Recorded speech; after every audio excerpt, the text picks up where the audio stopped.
Hello, good morning students. Please subscribe the channel, drop a like, share and comment. Today's transcription number 372 of Sir Kailash Chandra's volume number 17 on the speed of 100 words per minute.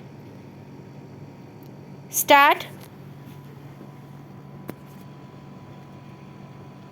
Sir, today in our country the biggest problem which requires solution at the top level and in the most urgent manner is the problem of population explosion. We are all aware that we are adding one Australia to India every year so far as increase in our population is concerned.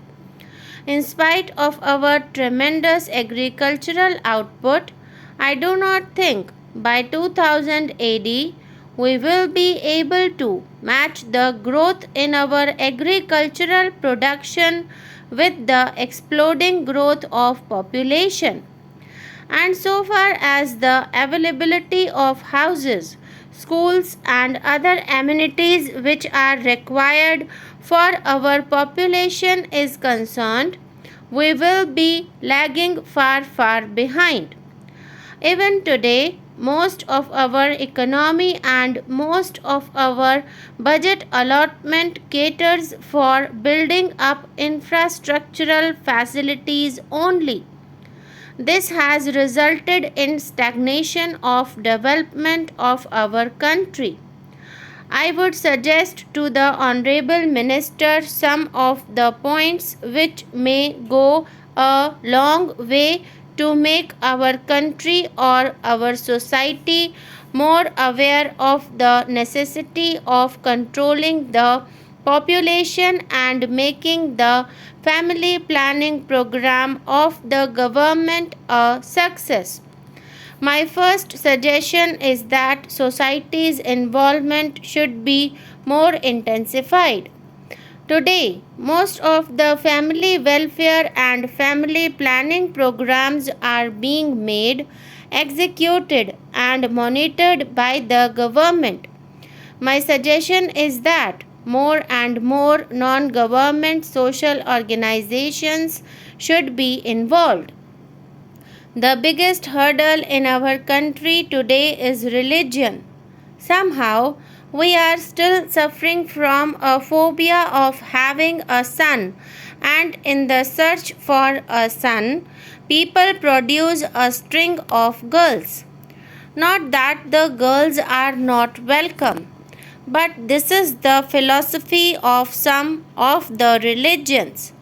There are some religions where use of family planning devices is being condemned. There are some religions where abortions are supposed to be anti-religious.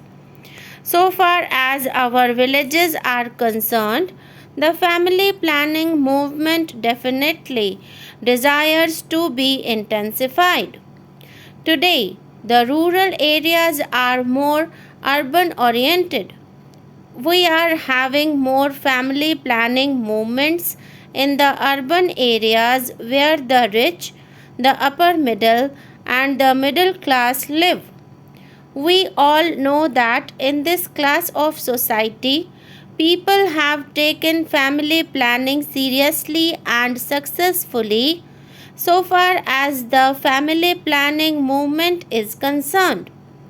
But in villages, we still require the necessity of having this movement intensified.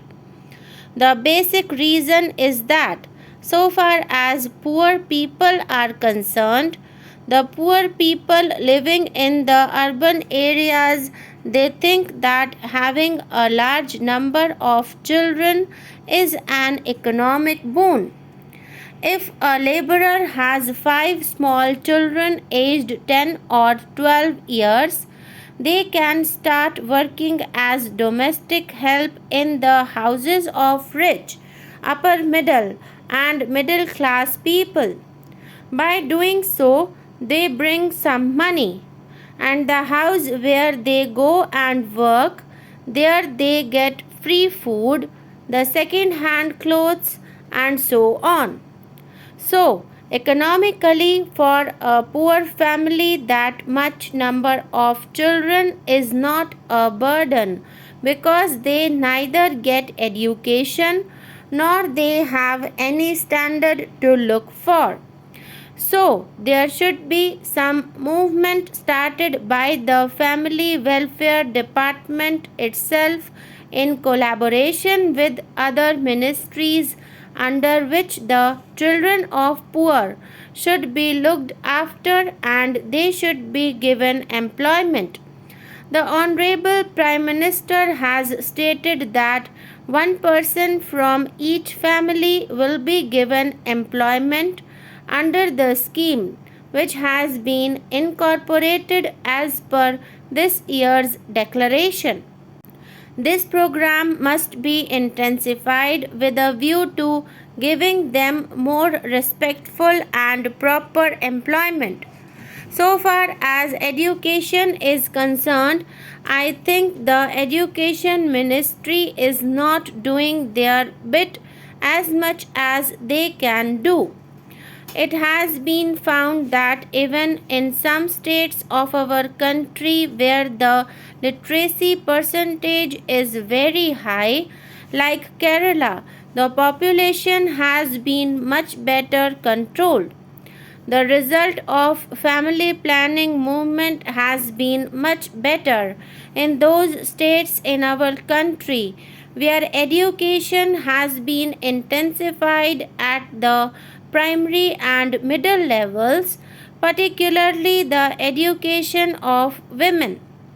So far as our rural areas are concerned, the stress on education is not as much as it should be so far as women are concerned. It is because women can play a much more predominant part in controlling the population rather than men. In the end, I will suggest that as the environment is becoming better for making the family planning program a success, we should also give the family planning program the seriousness it deserves in our budget. But I am sorry to say that in the entire budget document, there is not even a single line about family planning program. When we are spending so much of money to look after the poor, the unemployed, their housing problem, their education, their medical care, their all sorts of requirements, can't we spend some money to ensure that the population of the poor people who have become a liability of the government should be contained? Can't we give them some sources of entertainment? There is hardly any place for their entertainment. There is hardly any playground for their children. There is hardly any club for their entertainment. All the places of entertainment are patronized by rich people.